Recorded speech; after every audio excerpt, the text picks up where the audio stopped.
بسم اللہ الرحمن الرحیم۔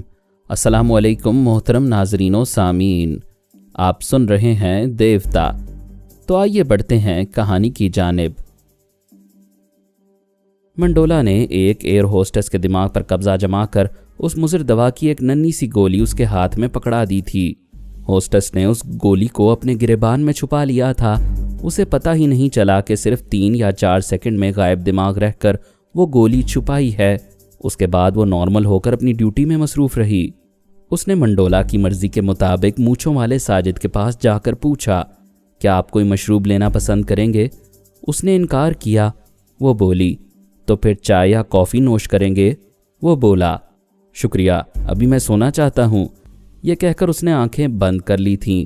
منڈولا ایئر ہوسٹس کے اندر رہ کر اسے دیکھ رہا تھا، پھر ٹیلبورٹ سے سرگوشی میں بولا، وہ کمبخت آسانی سے قابو میں نہیں آئے گا۔ کچھ کھانے پینے سے انکار کر رہا ہے، آنکھیں بند کر لی ہیں، لیکن یہ سمجھ میں آنے والی بات ہے، وہ سو نہیں رہا، خیال خوانی کر رہا ہے۔ ٹیلبورٹ نے کہا، اس کا مطلب ہے وہ فرحانہ کے پاس پہنچا ہوا ہے، تم بھی فرحانہ کے اندر جا سکتے ہو؟ ہاں، میں جا کر دیکھتا ہوں، وہ دونوں ہمیں ٹریپ کرنے کے منصوبے بنا رہے ہوں گے۔ وہ خیال خوانی کی پرواز کرنا چاہتا تھا۔ اسی لمحے 3D کے ایک ڈی کرین نے اسے مخاطب کیا، پھر کوڈ ورڈز ادا کر کے بولا، سپر ماسٹر کے حکم سے بڑی اہم معلومات فراہم کر رہا ہوں۔ ماسکو میں سابقہ ماسک مین کو گولی مار دی گئی ہے کیونکہ ٹیلیپیتھی جاننے والا ایون راسکا اس کی قید سے فرار ہو گیا ہے۔ منڈولا نے کہا، دلچسپ اطلاع ہے، حیرانی یہ ہے کہ اتنے سخت پہرے سے وہ کیسے نکل بھاگا۔ فرحاد اور اس کے ٹیلیپیتھی جاننے والوں نے یہ کمال دکھایا ہے۔ ایون راسکا ماسکو سے پیرس پہنچا تھا۔ سپر ماسٹر نے بابا صاحب کے ادارے میں جناب تبریزی صاحب سے رابطہ کر کے اس کے متعلق دریافت کیا تو انہوں نے فرمایا ہے کہ ایون راسکا نے اپنی مرضی سے دین اسلام قبول کیا ہے۔ اس کا نام ساجد علی ہے۔ داؤد منڈولا چونک کر سیدھا بیٹھ گیا، پھر بولا، کیا تم نے کیا نام بتایا ہے؟ ڈی کرین نے ہنس کر کہا، میں جانتا تھا تم چونک پڑو گے۔ لاہور میں ہمارے ساتھی ڈی مورا کو ایک ٹیلیپیتھی جاننے والے نے کہا تھا کہ وہ جے مورگن ہے اور فرحانہ کا عاشق ہے، جبکہ وہ سابقہ ایون راسکا اور موجودہ ساجد علی ہے۔ اچھا، تو اب تک ایون راسکا ہمیں گمراہ کرتا آ رہا ہے۔ یہ بدبخت ابھی میری نظروں کے سامنے ہے۔ ہم ایک ہی فلائٹ سے اسلام آباد پہنچنے والے ہیں۔ اس کی محبوبہ پرل میں اس کا انتظار کر رہی ہے۔ پھر وہ کچھ سوچ کر بولا، یہ معمہ حل ہو گیا کہ یہ ساجد علی کوئی نیا ٹیلیپیتھی جاننے والا نہیں، لیکن فرحانہ کی اصلیت معلوم نہیں ہو رہی ہے۔ یہ کوئی نئی خیال خوانی کرنے والی ہے یا کوئی پرانی ہے اور نام بدل کر ہمارے سامنے آ رہی ہے۔ ہمارے سپر ماسٹر نے فرحانہ کے متعلق جناب تبریزی صاحب سے سوال کیا تھا۔ انہوں نے جواب دیا، وہ ایک مسلمان عورت ہے، نامحرم ہے اور ہم دوسروں سے نامحرم کی باتیں نہیں کرتے۔ کیا مشکل ہے، وہ اپنا راز کسی نہ کسی طریقے سے راز ہی رکھتے ہیں۔ بہرحال یہ بہت بڑی بات معلوم ہوئی ہے کہ موجودہ ساجد علی تنہا نہیں، اس کے پیچھے ٹیلیپیتھی جاننے والوں کی ایک فوج ہے۔ میں محتاط رہوں گا۔ ڈی کرین اس کے دماغ سے چلا گیا۔ وہ اپنے آس پاس بیٹھے ہوئے ٹیلبورٹ اور مونارو کو ساجد علی کی پوری ہسٹری بتانے لگا، پھر بولا، اس لمحے سے خیال خوانی کے سلسلے میں محتاط رہو۔ پتہ نہیں فرحاد کے کتنے خیال خوانی کرنے والوں نے اس فلائٹ کے کتنے مسافروں کو اعلی کار بنایا ہوگا۔ ان کے ذریعے ہمیں تاڑنے کی کوشش کر رہے ہوں گے۔ اگر ہم خیال خوانی بالکل نہ کریں تو وہ ہمیں کبھی پہچان نہیں سکیں گے۔ ان تینوں نے سفر کے دوران خیال خوانی کرنے سے توبہ کر لی۔ پنڈی ایئرپورٹ پر پہنچنے کے بعد وہ دور ہی سے مونچھوں والے ساجد کو دیکھتے رہے۔ اس کے استقبال کے لیے ایک عورت آئی ہوئی تھی۔ انہوں نے سمجھا کہ وہی فرحانہ ہے۔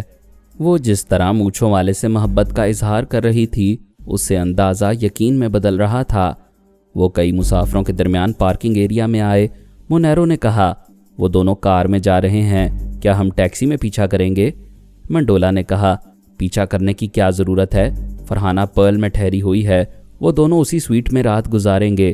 سوچنا یہ ہے کہ اس رات کو ان کی زندگی کی آخری رات کیسے بنایا جائے۔ وہ تینوں وہاں سے ایک ٹیکسی میں روانہ ہوئے۔ فرحانہ اپنے ساجد سے ملنے اور اسے آنکھوں سے دیکھنے کے لیے بے چین تھی۔ اس کے استقبال کے لیے ایئرپورٹ آنا چاہتی تھی، لیکن ساجد نے منع کر دیا تھا۔ حالات سازگار نہیں تھے۔ وہ ہوٹل کے کمرے میں ہی محدود رہ کر زیادہ محفوظ رہ سکتی تھی، لیکن دل کی بے چینی نے اسے چین سے نہیں رہنے دیا۔ وہ ہوٹل کے نچلے حصے میں آئی، دروازے کے قریب رہ کر محبوب کا انتظار کرنے لگی۔